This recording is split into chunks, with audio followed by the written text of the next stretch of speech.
this is what inspired you to go into filmmaking, but this rise of organizations around the world that are working for the environment in so many different ways.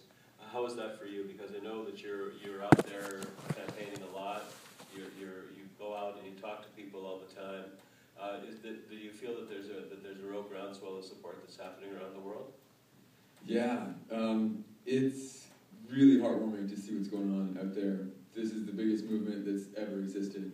There's more than 1 million conservation groups out there that are all working for good, to make the world a better place, to empower people, to fight against destruction.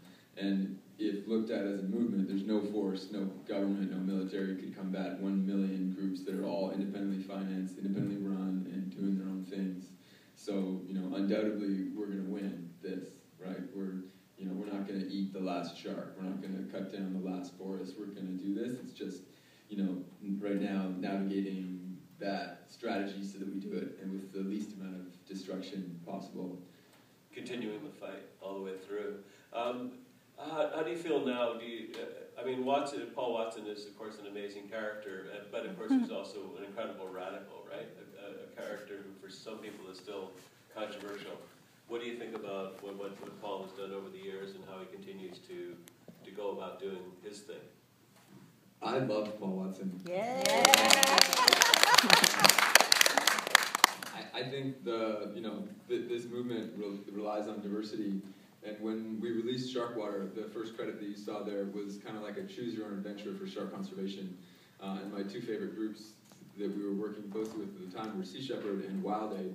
And what Sea Shepherd did was, they went out there and they rammed boats, and they draw massive amounts of attention to things. And so even if we had 10,000 Sea Shepherds out there in the ocean, that might not have the impact ramming 10,000 different boats, but what they did was they gave us a story, and then 124 million people saw that story and saw Sea Shepherd and learned about shark conservation.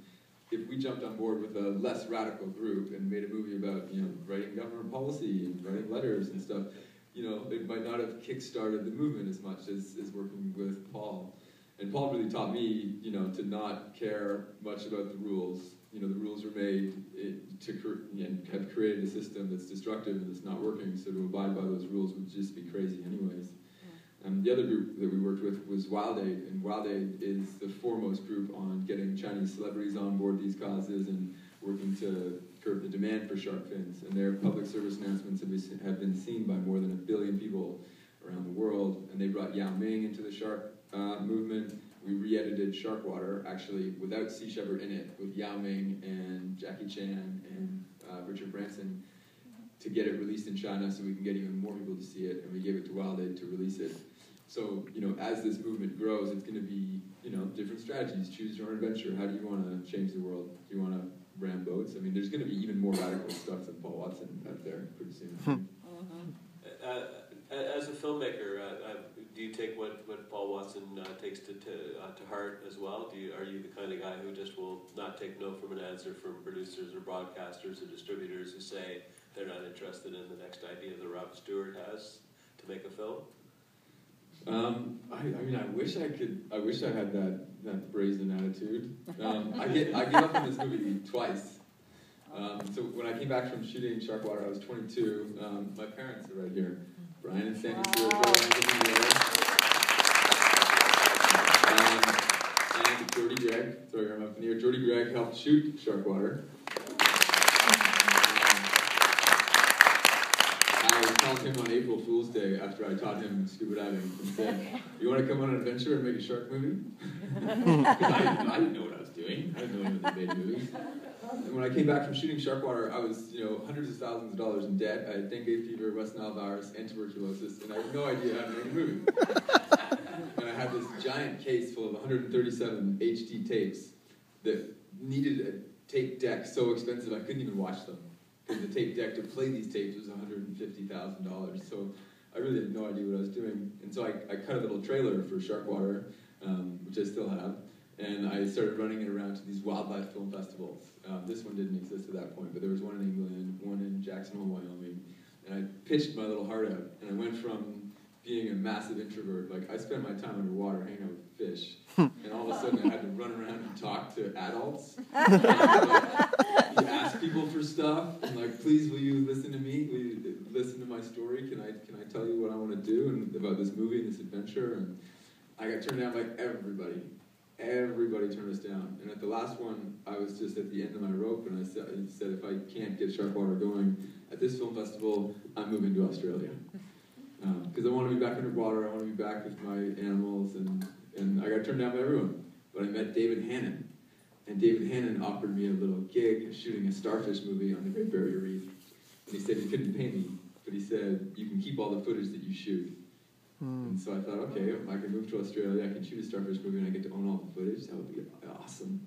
And so I gave up on Sharkwater, put it on the shelf, moved to Australia, and after being in Australia for a while and letting my head wrap itself around the story, and that maybe what happened to me while I was making a shark movie was the story more than it was sharks not being predators of people, and I acquired all this beautiful footage of reefs and underwater creatures that maybe I had the story to put it back to myself.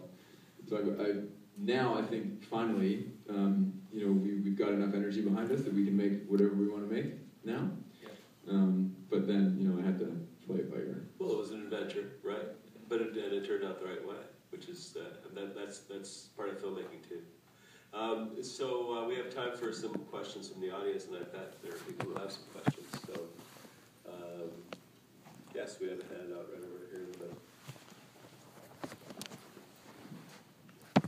Are you working on another project right now, Rob, that you can share with us? Yes.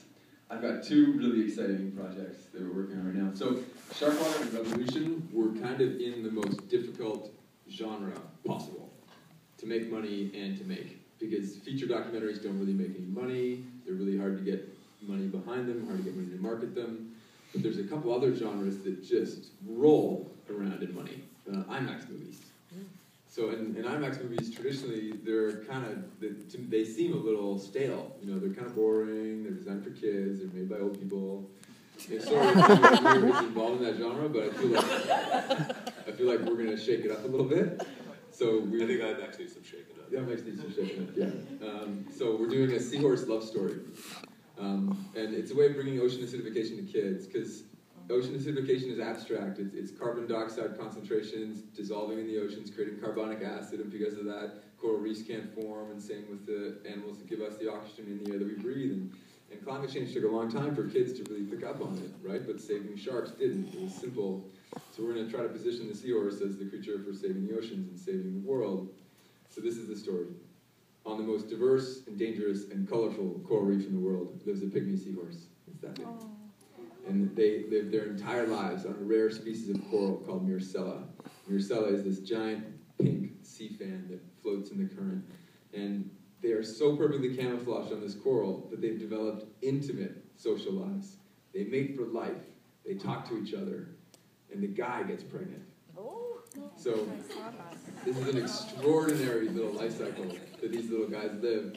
But the problem is there's a massive adventure behind every little survivor seahorse.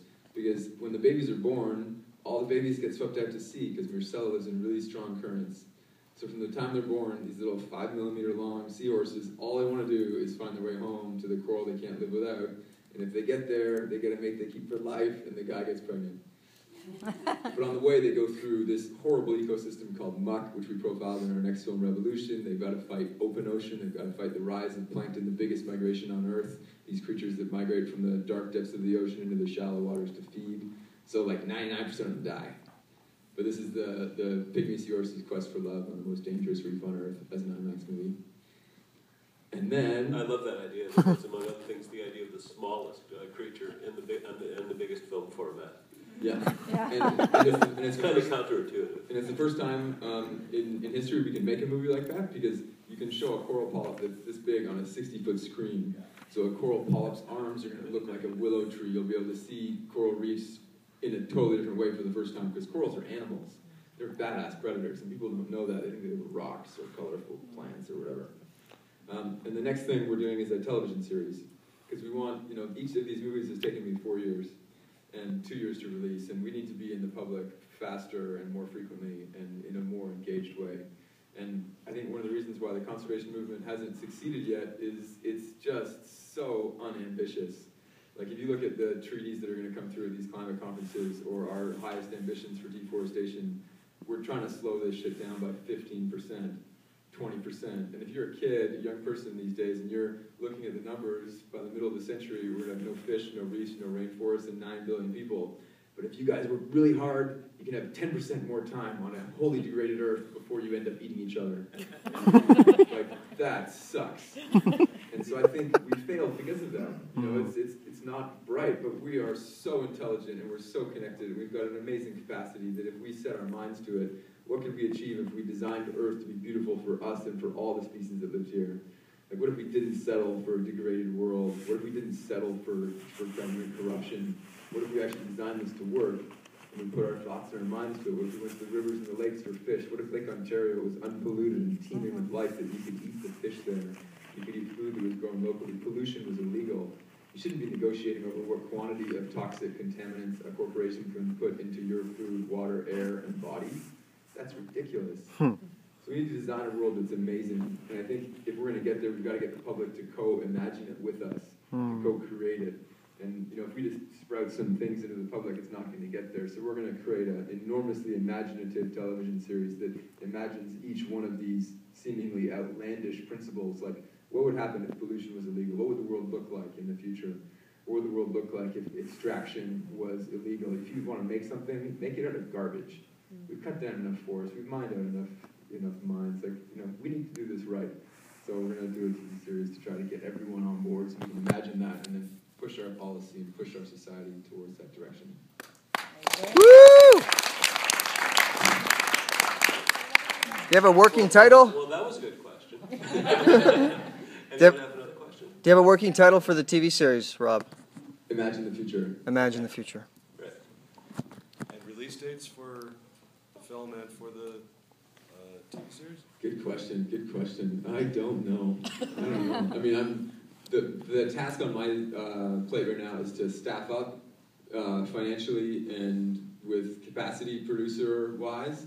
And I've kind of decided I'm not going to make another movie until I've got a celebrity of A-list status and a billionaire on board, and then I'll start making it. Because we need the significant support. So it looks like we've got that for those projects now. So hopefully they'll go faster than 4 years, but I couldn't tell you exactly when. So some nice guy billionaires out there, huh? There's a lot of nice billionaires out there, yeah. And I think if you tell them, you know, people just don't know what's going on. The reason why we're in a shitty situation on this planet is we don't understand the situation we're in. We don't know about our consumption of this product or our engagement in this government. As soon as we know our morals engage, we guide ourselves to a brighter world. I hold you accountable for doing stupid shit, and you know, we don't do it anymore. Yeah, one thing in the film I didn't quite understand. The Sea Shepherd, from what I understood from the film, had permission from the president of Costa Rica to police